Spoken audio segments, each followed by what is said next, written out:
दोस्तों, आप सबने भगवान शिव के तीसरे नेत्र के बारे में तो सुना ही होगा या फोटो में देखा होगा। आपने यह भी सुना होगा कि ऐसे बहुत से ऋषि महर्षि थे जिन्होंने अपने साधना के बल से तीसरा नेत्र जागृत कर लिया था। इसके सक्रिय होते ही अलौकिक सिद्धियों एवं आकर्षण का नियम भी काम करने लगता है।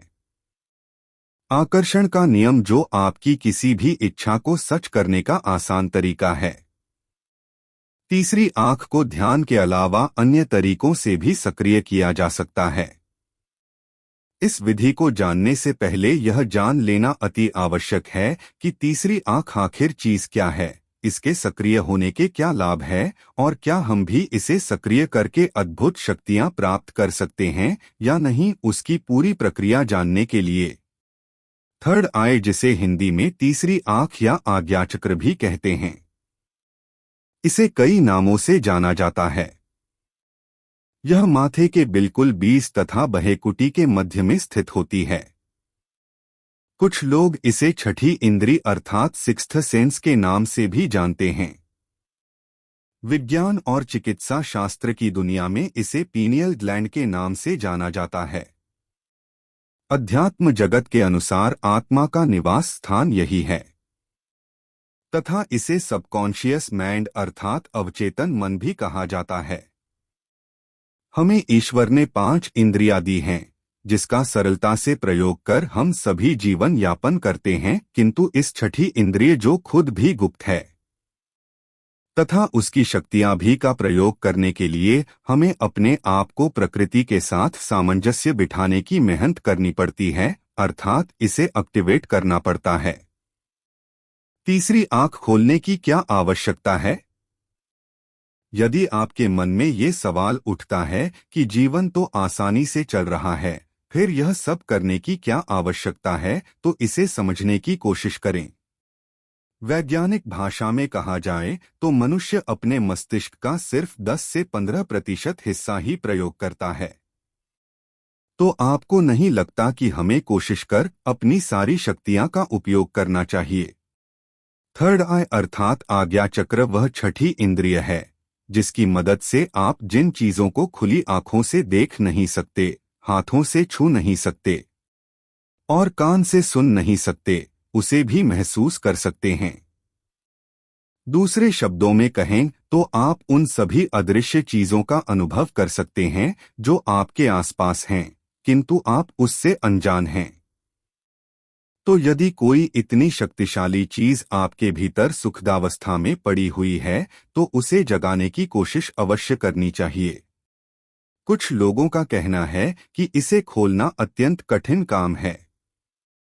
शायद ऐसा इसलिए क्योंकि तीसरी आंख का दूसरा नाम सत्य है और लोग सत्यता के साथ जीना भूल गए हैं। मेरा मानना है कि ये लोग कुछ हद तक सही है। सरल तो बिल्कुल नहीं है, लेकिन नामुमकिन भी नहीं है। आज्ञा चक्र के खुलने से होने वाले फायदे, यदि आप अभी भी संकोच में हैं कि आपको थर्ड आई एक्टिवेशन करना चाहिए या नहीं, तो इसके फायदे देखकर शायद आपको बेहतर वजह मिल जाए। जैसा कि हमने ऊपर देखा, यह शक्तियां का स्रोत है। जैसे ही आप उसे खोलने की दिशा में काम करना शुरू करते हैं, सारी सुखद अलौकिक शक्तियां जागृत होने लगती है। आप में ऊर्जा का प्रवाह बढ़ने लगता है। आपकी श्रवण, दृश्य एवं विचार शक्ति प्रबल हो जाती है। जब आपकी तीसरी आंख खुल जाती है तो आप टेलीपैथी कर पाते हैं। टेलीपैथी एक ऐसी प्रक्रिया है जिसमें आप दूर बैठे किसी भी इंसान को अपना कोई संदेश विचारों द्वारा भेज सकते हैं, या कोई इंसान आपके बारे में कहीं बैठकर कुछ सोच रहा है या बातें कर रहा है तो आप उसे महसूस कर सकते हैं। इतना ही नहीं, आप यह भी जान सकते हैं कि सामने वाला आपके लिए कुछ अच्छा सोच रहा है या बुरा। आप अदृश्य अनदेखी चीजों को भी देख सकते हैं। यहाँ पर मेरा कहने का तात्पर्य ऐसा है कि संसार में कोई ऐसी जगह नहीं है जहाँ पर किसी ना किसी शक्ति का वास न हो, फिर चाहे वह नकारात्मक शक्ति हो चाहे सकारात्मक। जब आपकी तीसरी आंख खुलती है तो आप किसी स्थान पर उपस्थित उस शक्ति का अनुभव कर सकते हैं। नॉइस इतना ही नहीं, आपकी संवेदनशीलता इतनी ज्यादा बढ़ जाती है कि आप यह भी महसूस कर सकते हैं कि वहां पर उपस्थित शक्ति नकारात्मक है या सकारात्मक। सही गलत पहचानने की शक्ति में जबरदस्त तीव्रता आ जाती है।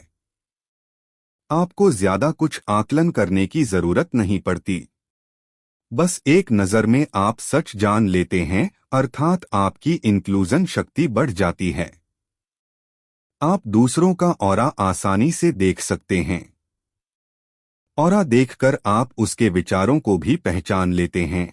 ऑरा ऊर्जा का एक घेरा होता है जो हमारे शरीर के चारों तरफ होता है।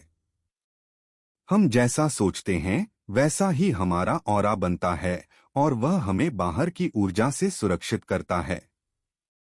आपने देवी देवताओं के चित्र में देखा होगा, उनके सिर के चारों तरफ एक चक्र सा दिखाई देता है। उसे ऑरा कहते हैं। जो इंसान जैसा सोचता है उसके विचारों के हिसाब से अलग अलग रंग की ऊर्जा से उसका ऑरा बनता है। आपका बौद्धिक स्तर बढ़ जाता है। आप यह समझने लगते हैं कि सब कुछ एक दूसरे से जुड़ा हुआ है, कुछ भी अलग नहीं है।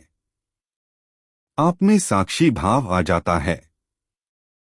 आप परिस्थितियों को अपने नजरिए से नहीं बल्कि वे जैसी हैं वैसे ही देखने लगते हैं, जिसका परिणाम यह होता है कि आप सुख दुख की भावना से ऊपर उठकर आनंदित होकर जी। तीसरी आंख खोलने का एक फायदा यह भी है कि आप परिस्थितियों के वश में नहीं होते हैं।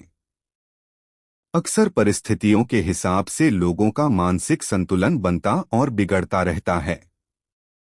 तीसरी आंख सक्रिय होने के बाद परिस्थितियां बिल्कुल भी आप पर हावी नहीं होती है। आप किसी भी परिस्थिति में विचलित नहीं होते क्योंकि आपको पता होता है कि जो कुछ हो रहा है सब अच्छे के लिए हो रहा है। सारी नकारात्मक भावनाओं से आप मुक्त हो जाते हैं। नॉइस तथा आपका हृदय प्रेम से भर जाता है। आपको किसी पर गुस्सा नहीं आता, ना ही नाराजगी होती है, क्योंकि आपकी समझ में ये आ जाता है कि सामने वाला यदि ऐसा है तो क्यों है। वह उसके किसी पिछले जन्मों के कर्मों का फल हो सकता है या किसी परिस्थिति का परिणाम हो सकता है। जैसे ही आपको इस बात की अनुभूति होती है आप उस व्यक्ति को पसंद करने लगते हैं या फिर स्वीकार करने लगते हैं। तीसरी आंख खोलने का सबसे बड़ा लाभ यह होता है कि आप कर्मों के प्रति हमेशा सजग रहते हैं। जानबूझकर कभी किसी का बुरा करना या कोई अन्य काम गलत मंशा से नहीं कर सकते हैं। आपको हर परिस्थिति में उसमें छिपी अच्छाइयां नजर आने लगती है।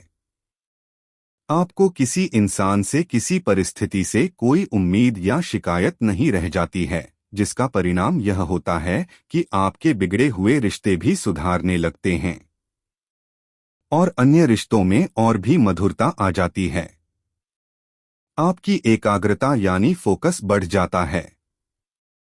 यदि सारी बातों का निचोड़ एक वाक्य में कहूं तो आप अपनी ऊर्जा का सही सही प्रयोग करना सीख जाते हैं। इस तरह सर्वोत्तम जीवन व्यापन के लिए हमारे तीसरे नेत्र का सक्रिय होना आवश्यक है। तीसरे नेत्र को खोलने के लिए विभिन्न तरीके अपनाए जा सकते हैं। उन्हीं में से एक तरीका हम आपको बताने जा रहे हैं। कोशिश करने से पहले आपके लिए यह जानना भी आवश्यक है कि इस नेत्र की सहायता से दिखाई देने वाली चीजों को आप आसानी से संभाल नहीं सकते, क्योंकि वे आपको परेशान भी कर सकती हैं। इसलिए जब तक आप मानसिक रूप से सक्षम और तैयार न हो तब तक आपको अपने इस नेत्र को खोलने का प्रयत्न न करें। अगर आप स्वयं को मानसिक रूप से सशक्त और भौतिक दुनिया से अनासक्त मानते हैं तो आप तीसरा नेत्र जागृत करने का प्रयास कर सकते हैं। इसके लिए जिस कमरे में आपको बैठना है पहले उसे पूरी तरह साफ कर लीजिए। बेहतर रहेगा कि आप एक ऐसे स्थान का चुनाव करें जहां शांति हो, ध्यान की अवस्था में बैठकर सर्वप्रथम अपने आप को शांत कर लीजिए। बाहरी दुनिया की भीड़भाड़ से मुक्ति पाकर स्वयं पर अपना ध्यान एकत्रित करें। स्वयं को किसी भी प्रकार के बाहरी हस्तक्षेप से मुक्त करें, अन्यथा आपकी शारीरिक ऊर्जा एक स्थान पर नहीं पहुंच पाएगी। सहज हो जाइए। इस समय आप जितना ज्यादा रिलैक्स या शांत रहेंगे, वह आपके लिए बेहतर होगा। अपने विचारों या भावनाओं को स्वयं से दूर रखने का प्रयत्न करें। अपनी अंतर्दृष्टियां अंतर्ज्ञान को आवाज दें ताकि वे आपके अनुसार और आपके भीतर काम करने के लिए तैयार हो जाएं। ध्यान करते हुए आपको अपनी अंतर्दृष्टि की सहायता अवश्य पड़ेगी। आपको अपनी आंखें बंद कर अपने भीतर झांकने की कोशिश करनी चाहिए, क्योंकि आपको भीतर ही वही सब कुछ दिख जाएगा जो आप बाहरी दुनिया में तलाश करने की कोशिश करते हैं। आपको अपनी उन दो नेत्रों की नहीं, बल्कि अपने मस्तिष्क की आंख से देखने की कोशिश प्रारंभ कर देनी चाहिए। तभी आप उसे खुलते हुए महसूस कर पाएंगे। आप देखेंगे कि आपके भीतर एक रोशनी सी जागृत हो रही है। आपको हालात एकदम स्पष्ट नजर आने लगे हैं। हो सकता है आपकी तीसरी आंख एकदम से जागृत ना हो, लेकिन आप स्वयं को एक चरण ऊपर उठते पाएंगे। यहीं से आपकी शुरुआत होगी। अपने तीसरी आंख को खोलना आसान नहीं है, इसलिए जल्दबाजी में कुछ भी ना करें। जबरन कोई काम करने से अच्छा है थोड़ा धैर्य रखें। हो सकता है आपको ये क्रिया कई बार करनी पड़े जब तक कि आपकी तीसरी आंख का खुलना आप स्वयं महसूस ना करें। यह प्रक्रिया तब तक दोहराते रहना चाहिए जब तक कि सफलता आपको प्राप्त न हो जाए। अगर आपको उपलब्धि हाथ न लगे तो समझ लीजिए कि अभी आप इसके लिए तैयार नहीं हैं। आपको कोशिश करते रहना चाहिए।